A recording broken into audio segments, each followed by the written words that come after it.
So like I said, I'm going to kind of breeze through this intro to social development, and just to give kind of some basic terminology. We are going to be talking about attachment and stranger anxiety. You're going to see that through the very famous Harlow studies. It's about a 7-minute video clip about these psychologists who trained monkeys to better understand their attachment styles. And you'll see kind of the structure of the experiment itself. You will need to know the Harlow studies. They're very prominent in our understanding of psychology and of attachment and social behavior. But first, let's just chat. Attachment is an emotional tie with another person. It's pretty intuitive. This is exactly what we know the term attachment to mean. Most important is the intense and mutual infant-parent, infant-caregiver bond. So like a newborn baby who cannot take care of themselves, they are the ones that build the most intense attachments with whomever is caring for them, because they literally couldn't survive without them. They prefer familiar voices and faces, and that's proof of this attachment that kids are making. We also know that during social development, we start to see the emergence of stranger anxiety. We talked about that when we talked about evolutionary psychology and how it starts happening when kids can walk, because when they can walk away from their parents and then get eaten by a lion, right? That was the example that we gave. It also came up when we talked about Piaget's stages. Stranger anxiety does begin to form during the sensory motor stage, so that first stage. And really this is around 8 months. They show distress, and by they, infants show stress among strangers and are contented content, I think is what that meant to say, when they're with their parents, right? This makes sense. Similar to object permanence, when their parents are gone, they don't view them as they left the room. It's they are no longer in existence, and that can be stressful for infants. So, like I said, you're going to watch this quick video about the Harlow studies, and then we'll chat about them here when we're done. Let me show you a monkey raised on a nursing wire mother. Now here are 106's two mothers. As you can see, it was weaned on a wire mother. Here's baby 106. Watch. He's going to the wire mother. He's got to eat to live.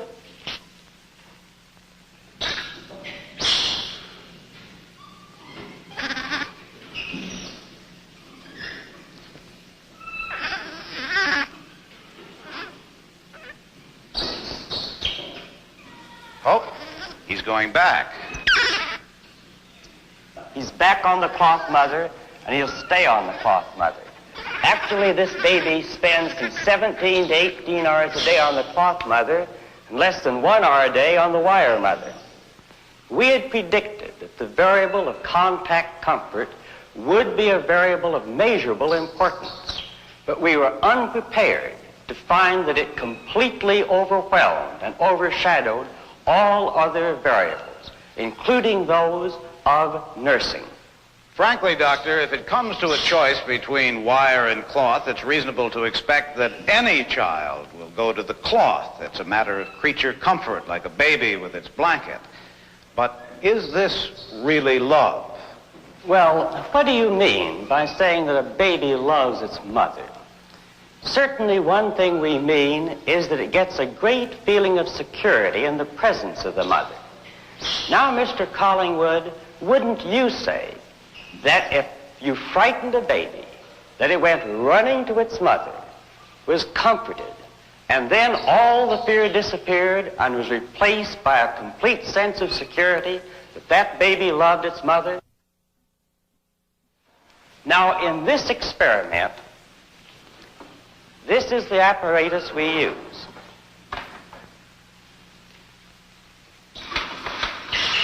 That looks diabolical.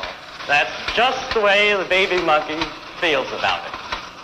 Flashing eyes, loud sounds, moving mechanical parts, all of these things are designed to frighten a monkey.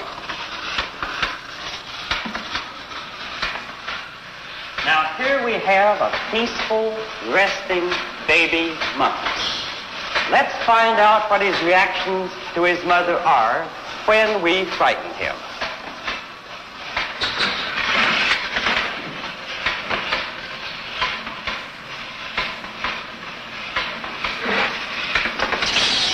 He's scared, all right. And he does what any child will do in a similar situation. He runs away. It's more than running away. He was running to his mother, to touch her, to drive away his fear. Contact with the mother changes his entire personality.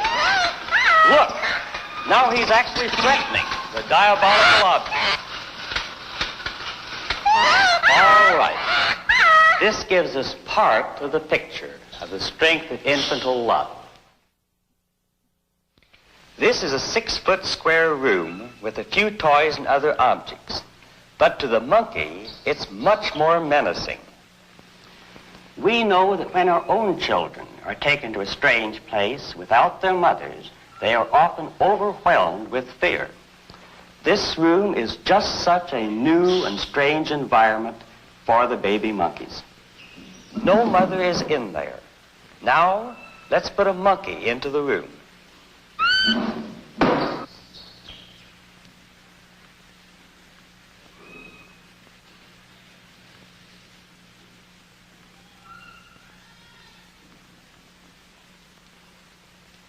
Notice how cautiously he enters the room. He's searching for comfort, but nothing relieves his disturbance.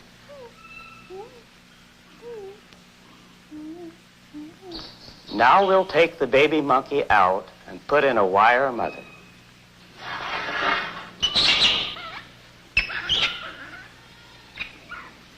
Now, this one was nursed by a wire mother. That's right, all his life. She doesn't seem to help much.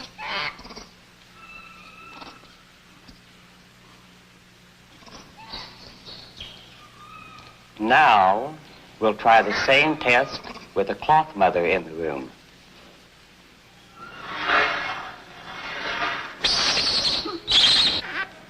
You see the contrast in the behavior? Despite the fact that the wire mother nursed him, she could offer this infant nothing in the way of affection or security. But here the monkey, by rubbing against the cloth mother, as if he were seeking as much contact comfort as he could get, builds up his reservoir of affection and security. First, his body relaxes as the fear disappears. But above and beyond this, new positive response patterns appear. He now goes out to explore and investigate this new, strange world. He is now a normal, happy, curious baby.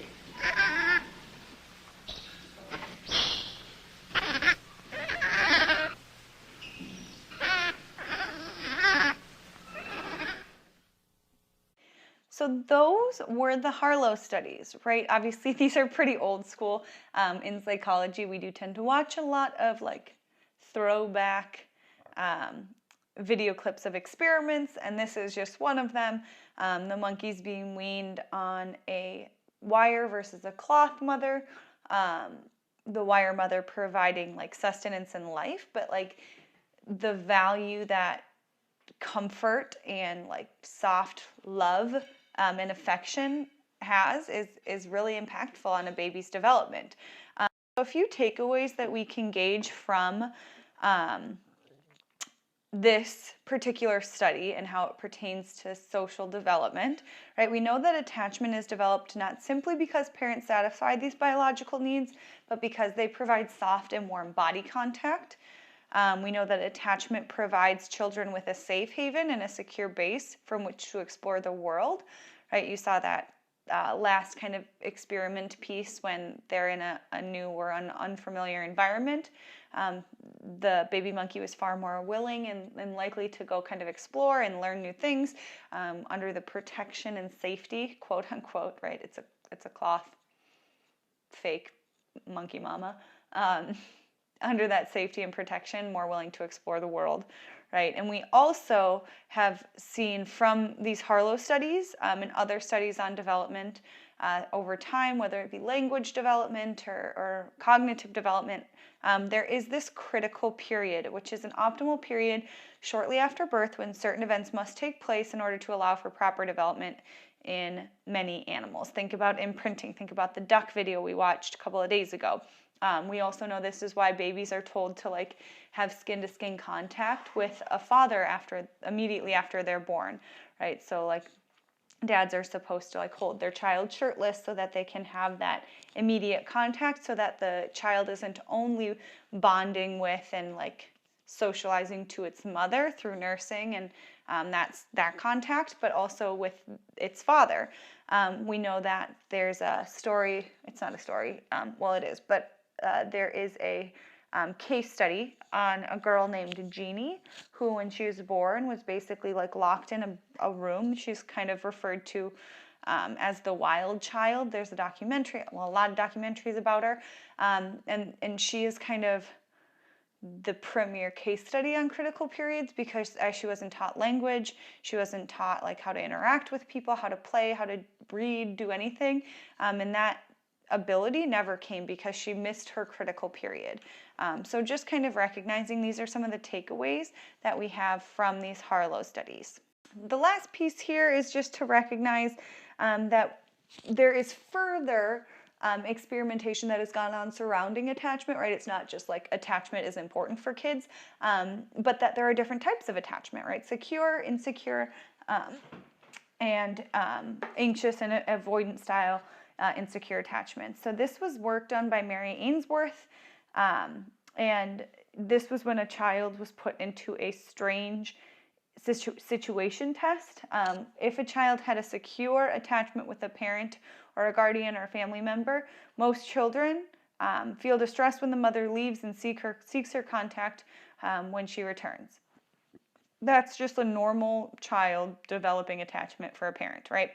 Insecure attachment of the anxious style, we see children behave in a way that they are clinging to their mother. They're less likely to explore their environment. They may get loudly upset with mother's departure and remain upset when she returns.